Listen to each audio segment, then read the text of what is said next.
für Arsch. Fährst du oder fährst du nicht, du Penner?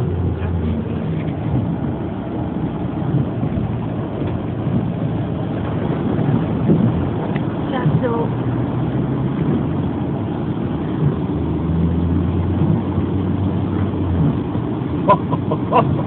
In einer halben Stunde brauchst du nicht mehr durchfahren, ist dabei. Ja.